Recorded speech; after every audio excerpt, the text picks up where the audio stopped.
Tonight, the Prime Minister deflects a media probe into the debate on whether or not Claudius Francis should resign. Government addresses concerns on whether EU sanctions on Iran can affect the island's citizenship by investment program. And missing persons reports continue to be a major concern for local officials. This is the Hot 7 Nightly News with Daniela Edwin.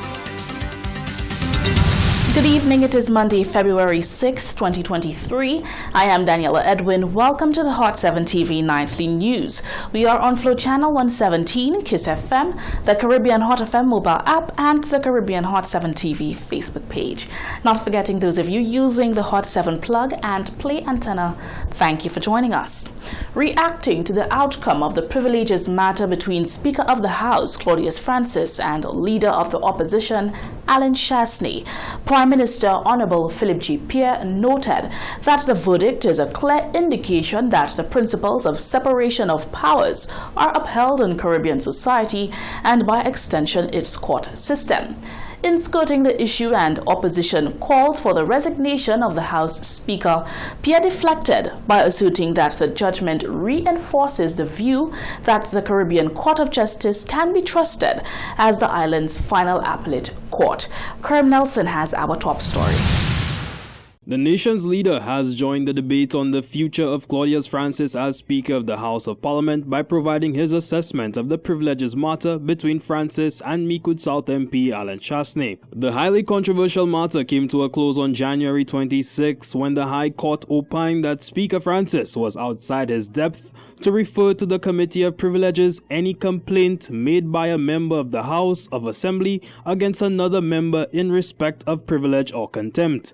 The Supreme Court decision ruled that Francis's actions are null and void and of no effect. The judgment comes at a cost of $75,000 in costs or legal fees and an undisclosed amount in damages to be paid out to Allen Chastanet from state funds. Providing a particularly off-script perspective on the matter, Prime Minister Philip J. Pierre opined that the verdict is an indication that the doctrine of separation of powers is respected at the judicial level. He hopes that through this court decision, the leader of the opposition realizes that the Caribbean courts can be trusted. I think that is really success of our separation of powers. I mean, I'm sure the leader of the opposition may want to come back on some of the disparaging remarks he said about our system. It shows that the system is working. And I'm very proud that the separation of powers is working. We do not get involved in that. I've never got involved in that. The courts do what they have to do. Separation of powers. Using the verdict as an example, Prime Minister Pierre further emphasized that Caribbean courts act impartially and are not swayed by political influence. For his part, Chastanet has openly criticized the government's unilateral move to the Caribbean Court of Justice as its final appellate court. When people speak about the Caribbean Court of Justice and political interference, it shows you that these are just myths. We have no confidence in ourselves as a people. We have no confidence in ourselves. What we must do, must understand, is there's a separation of powers that has worked. Well, how can we accept in the United States, judges are chosen by politicians, strict politicians, and they actually tell you Republican judges and Democratic judges. But in our system, we lack so much confidence in ourselves as a people that we can't accept the fact that our system has worked, it is working, and I'm very happy that the leader of the opposition saw it work. So I hope he can come back on these backward remarks that he made about the Caribbean Court of Justice. Reporting for the Hot 7 TV News, I am Kareem Nelson. Approximately 5 months after reopening CIP St. Lucia to Iranians, European ministers have agreed on a new package of sanctions against Iran amidst civil chaos in the country. In light of the situation, concerns have risen as to whether there are implications for St. Lucia. Prime Minister Pierre noted that the island's CIP program remains open to the Iranian people, and he highlights through the due diligence process, only model individuals are accepted. On January 23, the European Union sanctioned 18 Iranian government and security officials for the brutal crackdown on nationwide protests that erupted in September 2022. The group of 27 nations, including some of the world's largest economies, also imposed sanctions on 19 government bodies and private organizations. The list included a cabinet minister, governors, and members of parliament. The move reflected growing outrage over the Islamic Republic's human rights record. The EU designations were the fourth round of sanctions imposed since October 2022. The sanctions froze all assets of the named people and entities and banned all travel to the European Union. They also prohibited anyone from providing funds or resources to those sanctioned. With St. Lucia having reopened its CIP program to Iranians just last year in September, concerns are mounting as to whether nefarious individuals will capitalize on St. Lucia's offering to avert the sanctions imposed. Prime Minister Pierre notes that while he understands the concern, he believes that through the vetting process, only suitable applicants will be able to attain a St. Lucian passport. Not every Iranian is what it's thinking is, you know. We can't paint people with a white brush. Yeah, I said all solutions or something. There are people all over the world who like democracy, who want to get involved in democracy. There are people all over the world. So we cannot use a white brush because you're an Iranian, or because you're American, or because you're English. You fall in one category. We practice a system of due diligence where every applicant for a passport is scrutinized and is validated, and then a passport is issued. The nation's leader fully backs the island's CIP program, touting it as possessing one of the best due diligence processes in the region. In 2022, St. Lucia ranked third in the CBI index amongst 13 countries with operational citizenship by investment programs. St. Lucia scored 9 out of 10 for due diligence, citizenship timeline, and family. We've always said that our CIP can face any challenge. We've said that we believe that the CIP, our CIP, all the due diligence that is necessary happens in our CIP program. We've asked Europeans, in fact I personally asked Europeans, come in and look at what we have. Come in and talk to us. Come in and do your audits. Come in and see what we have. We're confident that we can pass any due diligence test that is imposed upon us. The only countries exempt from St. Lucia's CIP program are the Russian Federation and Belarus. Reporting for the Hot 7 TV News, I am Kareem Nelson. The suspicious and alarming trend of missing citizens in recent weeks continue to be a big concern as families cling to hope that their loved ones will be found. But is enough being done to raise the alarm and mount national efforts to bring closure to such matters? The police and civil society agree more must be done by the society to locate its missing citizens.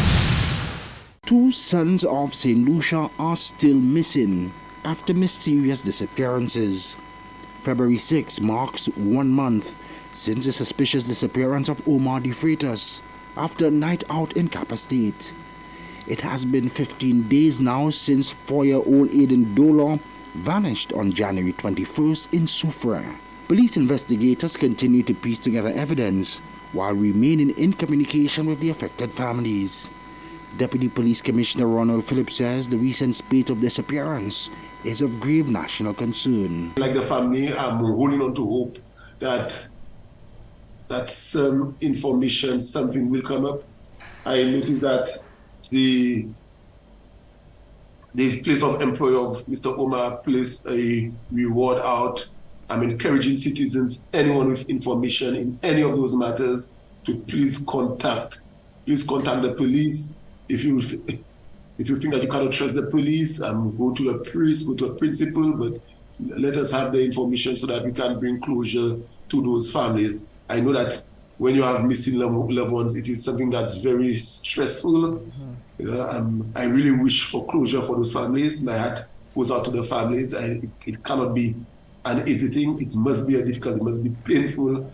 Every day that goes by, I know that as a police force, I know we have done several searches. We we're investigating both matters. We're looking for help through CCTV, through information. So I'm hoping that we can bring closure to both of those cases in short. As the search continues, a call has been sounded for more to be done to locate the missing and bring closure. Human rights activist Felicia Dujour says St. Lucia needs to raise the alarm and ensure the images and details of the missing are widely circulated as a matter of national priority. We've seen a number of young people have gone missing, and we seem to be in an environment where it has not been taken so seriously because some of these persons have been found, in particular young women. And so the emphasis primarily is how do we deal with those kinds of problems, dealing with persons that have gone missing. We see it on the social media. And also the question is, how soon can the police authorities inform the public of persons that have gone missing? Do they still do the 24 hours or 48 hours? I mean, how does it work? So how does the family, what is the process? So the emphasis is primarily because nobody really wants to share a missing persons poster if they're not clear or if they have no credibility that this person is missing. So the majority of times people are waiting for the officials to inform the public so that the public can be on the alert. So I think it's also the emphasis, because remember when we had the young boy, we saw the family members are putting out the posters and people are sharing it on social media, but it took a while for the police themselves to alert the authorities. And I think with children, very much like what most countries do, they should have an Amber Alert so that people are on the lookout for, young persons, minors, and persons within our society. So the emphasis is how does the authorities deal with missing persons? The chairman of Rise St. Lucia agrees.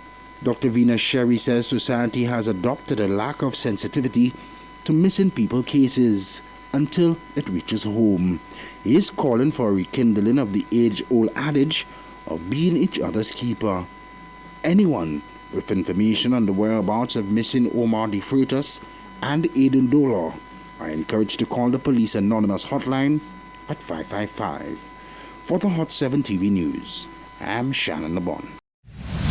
Still in the first segment of the broadcast, the POV. The POV provides you, our valued viewers and listeners, an opportunity to sound off on trending issues in the news only from your point of view.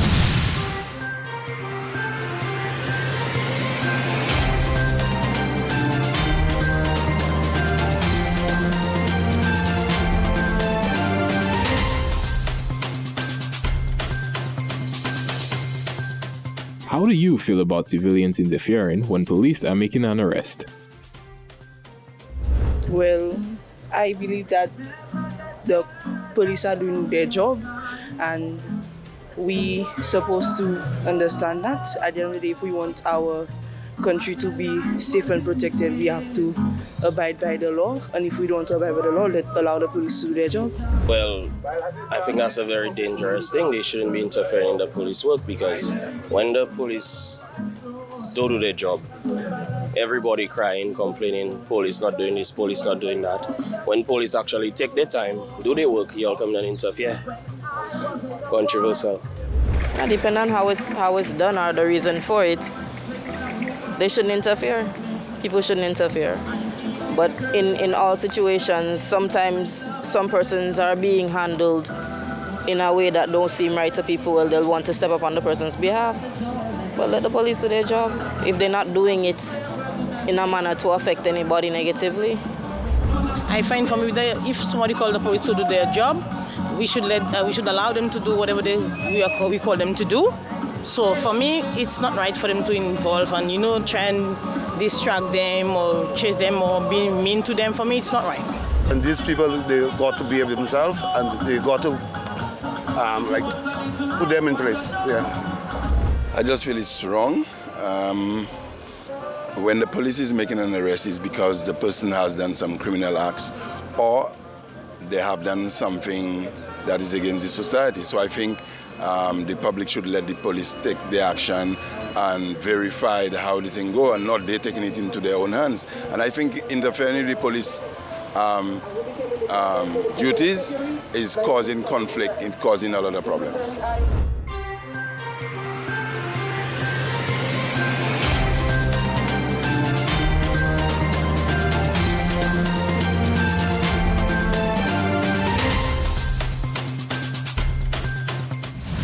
You're watching the Hot 7 TV Nightly News. Coming up next, consumers' complaints rise about being shortchanged on the price of bread, and the opposition has questioned the motive behind revamping the original format of the St. Lucia Jazz and Arts Festival. Stay with us, we'll have the details to these stories and so much more when we come back.